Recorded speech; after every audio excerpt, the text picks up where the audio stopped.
Good morning बच्चों। आज हम सीखेंगे कक्षा 6 की एक कविता हिंदी की जिसका नाम है मातृभूमि। मातृभूमि मतलब क्या होता है? वह भूमि जो किसके समान होती है? माँ के समान। ठीक है, तो ये हमारी मातृभूमि कौन है? भारत देश। चलिए हम कविता पढ़ते हैं। ऊंचा खड़ा हिमालय आकाश चूमता है, नीचे चरण तले झुक नित सिंधु झूमता है। आप लोगों ने भारत का मैप देखा होगा तो ऊपर साइड में क्या दिखता है हमें? हिमालय। ठीक है, और नीचे की साइड में सारे समुंदर हैं। इसलिए यहाँ पर बोला है कि ऊंचा खड़ा हिमालय, ऊंचा है और वो खड़ा है और क्या करता है? आकाश चूमता है, मतलब आकाश को छूता है, इतना ऊंचा है। नीचे चरण तले, उसके चरणों के तले, मतलब अपना भारत देश लास्ट में जो है ना, जहाँ पे केरला है उसके नीचे। ठीक है, नित सिंधु झूमता है, तो नीचे क्या है? लगातार सागर है। सिंधु मतलब सागर, जो हमेशा वहाँ पर झूमता है, मतलब लहराता है। सागर की लहरें आती है ना, उनको कहा यहाँ पर कि नित सिंधु झूमता है। गंगा यमुन त्रिवेणी नदियाँ लहर रही है, जगमग छटा निराली पक पक छहर रही है। इसका मतलब होता है हर जगह पे गंगा यमुना के जैसे नदियाँ लहर रही है, मतलब इधर उधर बह रही है। यहाँ पर त्रिवेणी संगम है, यहाँ पर जो बोला है ना गंगा यमुना त्रिवेणी, 3 नदियों का संगम उसे कहते हैं त्रिवेणी। ठीक है, तो ऐसे ही भारत देश में हर जगह पे नदियाँ लहर रही है, मतलब बह रही है। जगमग छटा निराली, और ये दृश्य कैसा है सारा? छटा मतलब दृश्य होता है, निराला मतलब अद्भुत। तो यह दृश्य बहुत अद्भुत है, बहुत निराला है। पक पक छहर रही है, मतलब कदम कदम पर ये नदियाँ क्या कह रही है? बह रही है। ठीक है, चलिए नेक्स्ट। वह पुण्य भूमि मेरी, वह स्वर्ण भूमि मेरी, वह जन्मभूमि मेरी, वह मातृभूमि मेरी। ये जो है जिसके बारे में हमें ये जो है कविता जिन्होंने लिखी है, इसके जो पोएट है वो हमें बता रहे हैं कि यह क्या है? वह मेरी पवित्र भूमि है। पुण्य भूमि, पवित्र भूमि। स्वर्ण भूमि मतलब, स्वर्ण मतलब होता है सोना। वह जन्मभूमि मेरी, वह मातृभूमि मेरी, जहाँ पर मेरा जन्म हुआ है, जो मेरे माता के समान है, वह है मेरी मातृभूमि। झरने अनेक झरते जिसकी पहाड़ियों में, चिड़िया चहक रही है हो मस्त झाड़ियों में। क्या कहा है कि पहाड़ियों में जितने सारे पहाड़ियाँ हैं वहाँ पर झरने झर रहे हैं, मतलब झरनों का जो गिरना रहता है उसको कहा है झरते रहना। ठीक है, पहाड़ियों में ढेर सारे झरने झर रहे हैं और चिड़िया चहक रही है हो मस्त झाड़ियों में। मतलब इसका ये होता है कि वहाँ की जो है, वहाँ पहाड़ियों के बीच इतनी मस्त जलवायु है, इतनी सुखदायी है कि पेड़ पौधों के बीच में प्रसन्नता से पक्षी क्या कर रहे हैं? गीत गा रहे हैं। अमराइयाँ घनी है कोयल पुकारती है, बहती मलय पवन है तन मन संवारती है। क्या कहा है? मेरी मातृभूमि में जो है ढेर सारी अमराइयाँ है, अमराइयाँ घनी है। अमराइयाँ मतलब होता है आम के घने उद्यान। ठीक है, वो कैसे हैं? घने हैं। और उसमें कोयल पुकारती है, मतलब कोयल और कुछ पक्षी हैं जो चहचहाते हैं। बहती मलय पवन है। अब मलय मतलब है एक पर्वत का नाम, जो कहाँ पर है? दक्षिण के साइड में है, मलय पर्वत है।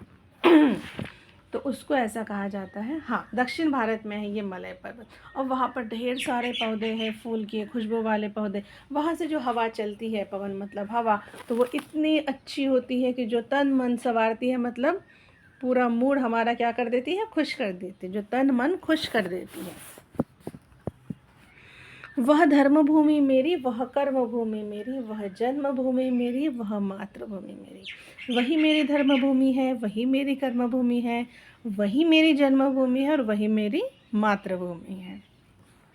जन्मे जहाँ थे रघुपति, जन्मी जहाँ थी सीता, श्री कृष्ण ने सुनाई वंशी पुनीत गीता। अब ये जो भूमि है मातृभूमि, वो कौन सी है? क्या बोल रहे हैं कि जहाँ पर किन्होंने जन्म लिया था? रघुपति ने। रघुपति मतलब यस, राम भगवान, श्री राम। जहाँ पर श्री राम जन्मे थे, सीता जन्मे थी, और ये वही मातृभूमि है मेरी जहाँ पर कृष्ण ने क्या किया था? बांसुरी बजाई थी, अपने बांसुरी से सबका मन मोह लिया था और सबको गीता का उपदेश दिया था। वंशी मतलब होता है बांसुरी और पुनीत का मतलब होता है उपदेश। गौतम ने जन्म लेकर जिसका सुयश बढ़ाया, जग को दया से सिखाई, जग को दिया दिखाया। ये वही मेरी मातृभूमि है जहाँ पर किसने जन्म लिया था? गौतम बुद्ध ने, जिन्होंने क्या किया? सुयश बढ़ाया, मतलब ज्ञान बढ़ाया हमारे देश का। जग को दया सिखाई, जग में जो लोग हैं उनको बताया कि दया का महत्व क्या होता है। जग को दिया दिखाया, जग को दिया दिखाया मतलब उन्होंने जो भी ज्ञान उन्हें प्राप्त हुआ था वो सारा ज्ञान उन्होंने लोगों में बांटा और सबको बताया कि कैसे चलना चाहिए, सन्मार्ग पर हमें कैसे चलना चाहिए। वह युद्ध भूमि मेरी, वह बुद्ध भूमि मेरी, यह मातृभूमि मेरी, वह मातृभूमि मेरी, वह जन्मभूमि मेरी। लास्ट में क्या कहते हैं कवि? कि वही मेरी युद्ध भूमि है, वही मेरी बुद्ध भूमि है, वही मेरी मातृभूमि और वही मेरी जन्मभूमि है। और ये जो कविता है इसके कवि हैं सोहनलाल द्विवेदी। चलिए आगे बढ़ते हैं। यहाँ पर आपको कवि का परिचय दिया है। देखो इनकी ना ये कविता जो है ये फेमस है, बढ़े चलो और एक कोशिश करने वालों की हार नहीं होती। अब यहाँ पर आपको कुछ क्वेश्चंस पूछे हैं। नीचे दिए गए प्रश्नों का सटीक उत्तर कौन सा है उसके सामने स्टार बनाना है, ठीक है। अब यहाँ पे पूछा है पहला क्वेश्चन कि हिंद महासागर के लिए कविता में कौन सा शब्द आया है? कौन सा शब्द आया है महासागर के लिए? देखो सिंधु, करेक्ट, सिंधु को आप टिक कर दो।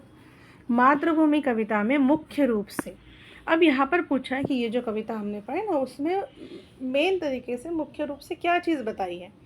भारत की प्रशंसा की है, भारत के महापुरुषों की जय की है, भारत की प्राकृतिक सुंदरता की सराहना की गई है और लास्ट में है भारतवासियों की वीरता का बखान किया है। मुझे तो लगता है यहाँ पे सारे ऑप्शन ठीक है। भारत की प्रशंसा भी की है, महापुरुष के नाम भी आए हैं उसमें, और प्राकृतिक सुंदरता मतलब देखो पर्वत का नाम आया था, नदियों का नाम आया था और भारतवासियों की वीरता का बखान किया गया है। अच्छा, अब आपको ये डिस्कस करना है अपने दोस्तों के साथ कि आपने ये आंसर क्यों चूज़ किया। देन नेक्स्ट, हाँ यहाँ पर है मैचिंग। अब ये देखिए यहाँ पर आपको कुछ शब्द दिए हैं, उसके सामने दिए हैं उनके अर्थ और वो आपको क्या करना है? मैच करना है, ठीक है। ओके, सो फर्स्ट नंबर पे क्या दिया है? हिमालय। हिमालय क्या है? 10 नंबर देखिए, भारत की उत्तरी सीमा पर फैली पर्वतमाला। फिर है सेकंड नंबर त्रिवेणी, ये कहाँ पे मैच होता है? 4th नंबर पर। 3 नदियों की मिली हुई धारा संगम, जब 3 नदियों का संगम होता है तो उसे हम कहते हैं त्रिवेणी। मलय पवन, मलय पवन क्या है बताया था मैंने? 6 नंबर पे देखिए, दक्षिणी भारत के मलय पर्वत से चलने वाली सुगंधित वायु। फिर है 4 सिंधु, सिंधु कहाँ मैच होता है? क्या है सिंधु? मतलब समुद्र। 8वां नंबर देखिए, समुद्र एक नदी का नाम। एक्चुअली सिंधु ना यहाँ पर समुद्र के हिसाब से यूज़ किया है, लेकिन एक नदी है जिसका भी नाम सिंधु है। गंगा यमुना 5th नंबर, ये कहाँ पर मैच होगा? 3rd पर, भारत की प्रसिद्ध नदियाँ। 6 रघुपति, किसका नाम है रघुपति? श्री रामचंद्र का एक नाम जो थे दशरथ के पुत्र, ये कहाँ पर मैच होगा? 5th नंबर पर। मैंने ना उसके सामने नंबर्स लिखे हैं, ठीक है। Then Shri Krishna 2nd number, Vasudeva के पुत्र वासुदेव। फिर है सीता, ये सीता मैया किनकी पुत्री थी? जनक महाराज की, ये मैच करना है आपको 9 नंबर पर। जनक की पुत्री जिसे हम क्या कहते हैं? जानकी। देन 9 नंबर गीता, एक प्रसिद्ध और प्राचीन ग्रंथ श्रीमद् भगवद गीता, आप सब ने सुना होगा। इसमें वह प्रश्नोत्तर और संवाद है जो महाभारत में श्री कृष्ण और अर्जुन के बीच हुए थे। नंबर 7 लास्ट है गौतम बुद्ध, उनके आगे लिख दो 1st नंबर, वो है एक प्रसिद्ध महापुरुष, बौद्ध धर्म के प्रवर्तक, जिन्होंने सारी दुनिया में क्या? दया का पाठ पढ़ाया था, सबको ज्ञान दिया था। अब नेक्स्ट पेज पर आ जाइए। अब यहाँ पर ना ये कुछ क्वेश्चंस आपको पूछे, ये आराम से लिख सकते हो। जैसे देखो यहाँ पे लिखा है, कविता को एक बार फिर से पढ़िए और ये नीचे जो क्वेश्चंस दिए उसके आंसर दीजिए। कोयल कहाँ रहती है? कहाँ रहती है कोयल? कहाँ पर वो चहचहाती थी? अमराई में, तो यहाँ पे लिखना है आम के पेड़ों पर। तनमन कौन संवारती है? मलय पर्वत की ठंडी हवाएं। झरने कहाँ से झरते हैं? झरने पर्वतों से झरते हैं। श्री कृष्ण ने क्या सुनाया था? श्री कृष्ण ने क्या सुनाया था? वंशी पुनीत गीता। गौतम ने किसका यश बढ़ाया? गौतम ने क्या किया? ज्ञान का संदेश देकर हमारे सारे जग का यश बढ़ाया। फिर आगे है नदियाँ लहर रही है, पक पक छह रही है। लहर का अर्थ होता है पानी का हिलोरा, मौज, उमंग, वेग या फिर जोश। और छहर का मतलब होता है बिखरना, छितरना, छिटकना, फैलना। कविता पढ़कर पता लगाइए और लिखिए कहाँ कहाँ छटा चह रही है। कहाँ कहाँ पर? नदियों और पहाड़ों पर। किसका पानी लहर रहा है? नदियों का पानी लहर रहा है। चलिए आगे बढ़ते हैं। अच्छा, यहाँ पर आपको फिर से मैचिंग दी है। देखो फर्स्ट लाइन, फर्स्ट नंबर है वह जन्मभूमि मेरी, वह मातृभूमि उसकी। वो मैचिंग करो, वहाँ पर क्या है मीनिंग है उसका? मैंने उस भूमि पर जन्म लिया है, वह भूमि मेरी माँ समान है। फिर सेकंड नंबर, चिड़िया चहक रही है वो मस्त झाड़ियों में। ये कहाँ पर मैच होगा? Third number. वहाँ की जलवायु इतनी सुखदायी है कि पक्षी पेड़ पौधों के बीच प्रसन्नता से गीत गा रहे हैं। फिर लास्ट नंबर, अमराइयाँ घनी है कोयल पुकारते। ये कहाँ पर मैच होगा? First number. यहाँ आम के घने उद्यान हैं जिनमें कोयल आदि पक्षी चहचहा रहे हैं। चलिए आगे बढ़ते हैं। ये तो आपको सब डिस्कशन के लिए दिया है।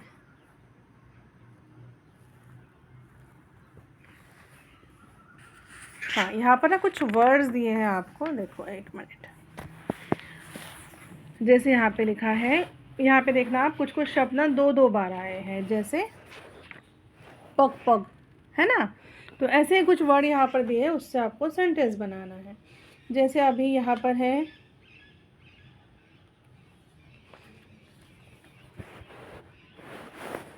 नीचे दी गई पंक्तियों को पढ़िए। जगमग छटा निराली, पग पग लहर रही है। अब ये पग पग दो बार आए हैं, इसका मतलब होता है हर पग, मतलब हर कदम पर। शब्दों के ऐसे ही कुछ जोड़े नीचे दिए हैं, इनके अर्थ लिखना है। जैसे बोला है घर घर मतलब हर घर, बाल बाल हर बार, सांस सांस मतलब हर सांस, देश देश हर देश, पर्वत पर्वत मतलब हर पर्वत। चलिए फिर लिखा है, वह युद्ध भूमि मेरी, वह बुद्ध भूमि मेरी। कविता में भूमि शब्द में अलग अलग शब्द जोड़कर नए नए शब्द बनाए गए हैं। अभी आपको भी ऐसे बनाना है तो आप कुछ भी बना सकते हो। जैसे यहाँ पे देखो मैंने लिखे कुछ कुछ, मातृभूमि, स्वर्ण भूमि, कविता से भी चूज कर सकते हो, धर्मभूमि, जन्मभूमि, बुद्ध भूमि और फिर लास्ट में पुण्य भूमि।